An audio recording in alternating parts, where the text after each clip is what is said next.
Questions about the Bhagavad Gita?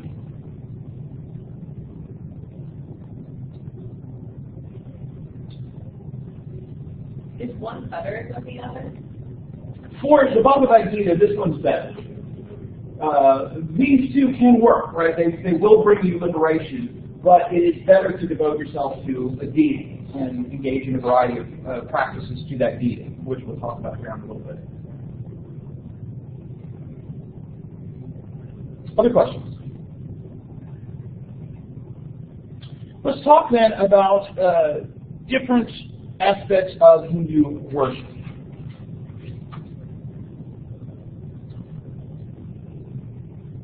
One aspect of Hindu worship is the existence of temples. It does not appear that temples were part of the earliest forms of Hinduism, but were something that gradually became popular. It appears that it was especially in the southern part of India that temples developed, although when Muslims conquered India, they destroyed many of the temples. Very important in several temples are these kind of towering types of structures, kind of reaching up to the heavens. Some temples are devoted to one deity or a few deities. Others can be kind of open to a variety of deities. You probably can't make this one out too well, but there are depictions of a variety of deities up this cavern. Also very important for the temples, of course, are the priests. The priests are there to take the sacrifices of the individuals to offer fruit or flowers, coconuts to the deity. Often these temples are connected with local stories of a god doing, a god appearing at this place, or where Krishna grew up, or said to have grown up. Usually, the temples will contain an image or a symbol of a particular god or goddess.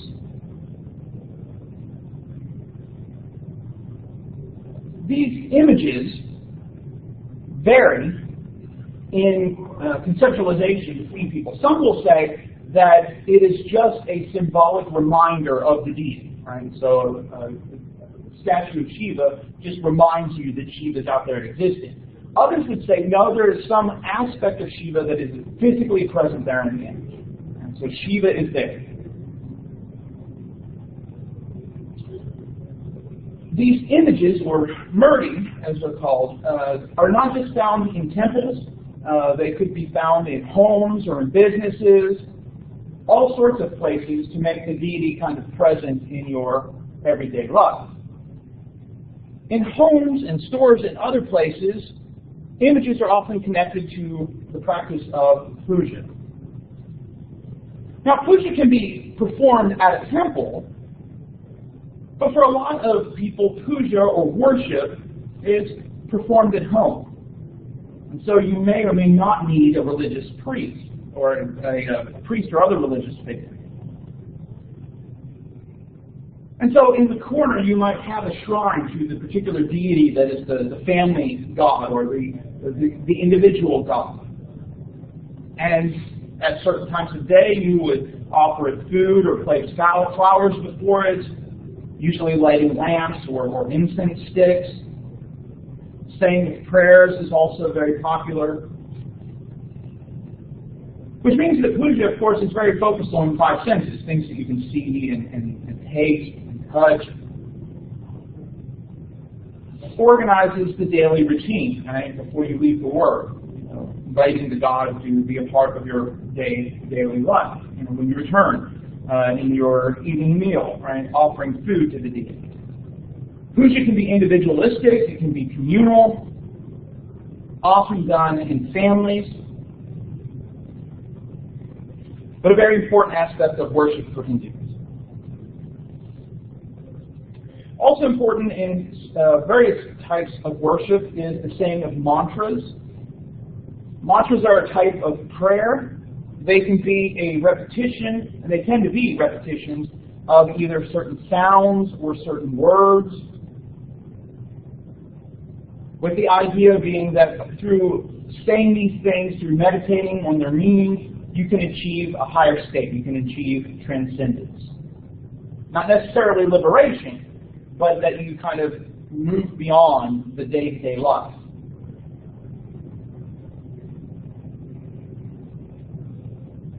There are other practices that are very important for Hinduism that can show up in a variety of places. There's the guru-disciple relationship. We talked about, the Upanishads emphasizing this kind of teacher-student type of relationship, but it's still very popular for individuals to attach themselves to certain gurus or teachers. And it's believed that this person has authority, has value because of some type of spiritual insight or experience that they've had that provides them the abilities to tell you how to achieve liberation. And they tend to be very charismatic people. People are drawn to them. Now, many of the gatherings that these gurus have, right, as they draw students to them, they tend to not last past the guru's day.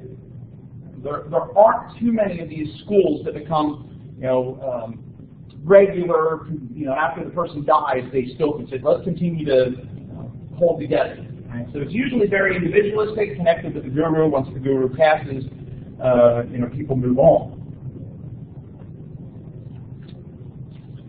Other types of practices include a variety of rituals connected to the life cycle. Things done at certain stages of life. Those, of course, do vary by region, by family. In more recent times, there have developed more rituals connected to girls passing through the stages of life. Previously, they've been focused mostly on boys. But this ritualization of the entire lifespan of an individual. At birth, there are charms or mantras said to protect the baby and the mother, kind of in pregnancy and afterwards. For some people, that is, protection from demons, right? That there are these spiritual forces, evil spiritual forces, trying to stop this child being born. Others can be focused on the ritual pollution that often comes with childbirth. A lot of religions, birth is connected with this kind of uncleanness. You can see that in the Levitical law about how the woman and the child were separate from the community for a certain number of days.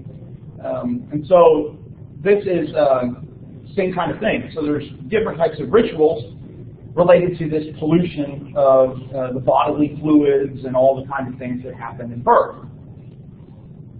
Often in the days leading up to birth, there is this separation between the pregnant woman, that close family, and outsiders. Puja is usually not performed in preparation for this. You're not eating meals with outsiders. There is a lack of ritual, usually because of the ritual pollution, and also kind of afterwards a cleansing and purification of the house.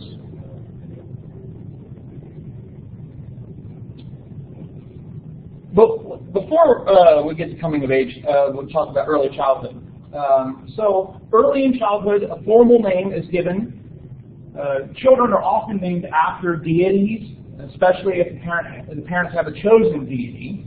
And so your formal name versus just kind of a name in which you're called. And so you might be named after a deity, the day in which you were born. Usually also a horoscope is constructed based on the stars and what sign you were born under. And often that will guide someone or will be consulted throughout life.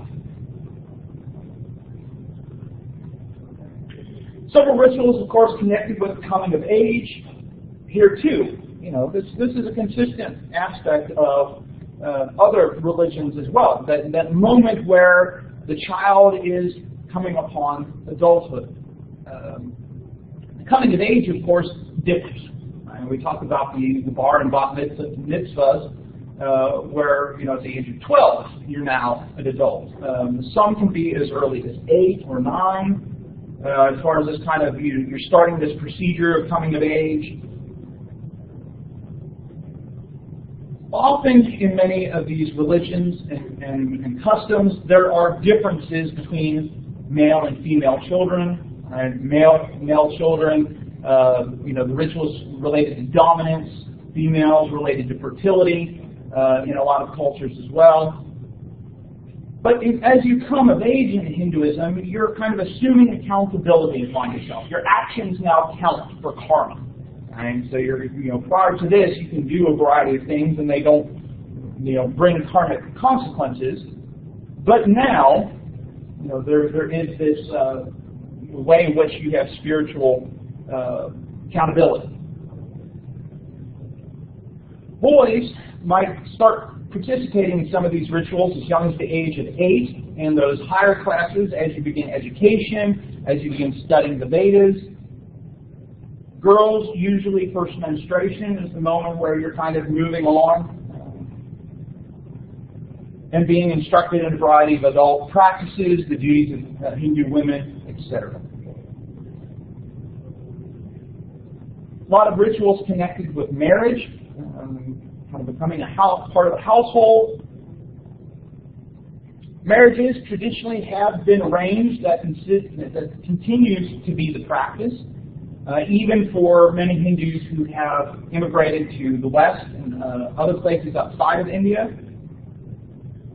There are some situations in more modern experience where the children, even though we're talking about into young adulthood, have the ability to veto the parent's decision if you don't particularly want to marry. And so there are changes in contemporary society, people getting married without their parents' permission, marriage across caste lines, which had typically been forbidden and discouraged. Often those horoscopes that were developed in early childhood are consulted and compared between the male and the female to determine are both of these individuals compatible. Hindu women will leave the home to live with a mother-in-law, and the ritual center for a Hindu woman becomes the husband's family. Now, this has, too, also been changing as modernization, urbanization, less of an emphasis on extended families and more on nuclear families.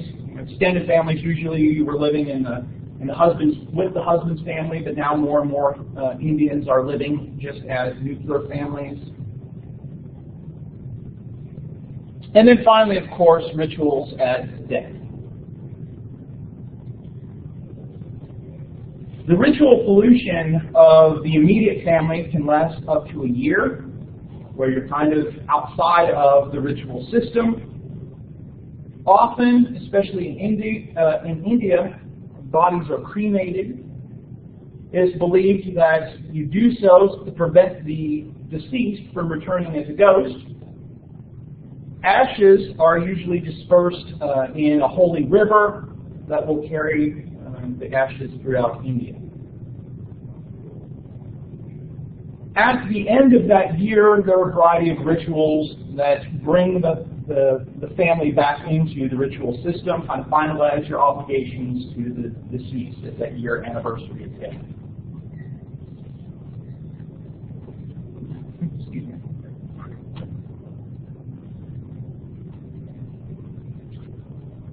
Another set of practices, very important in Hinduism, are the observance of a variety of festivals held throughout the year. Here too, a lot of differences depending upon region, depending upon specific cities.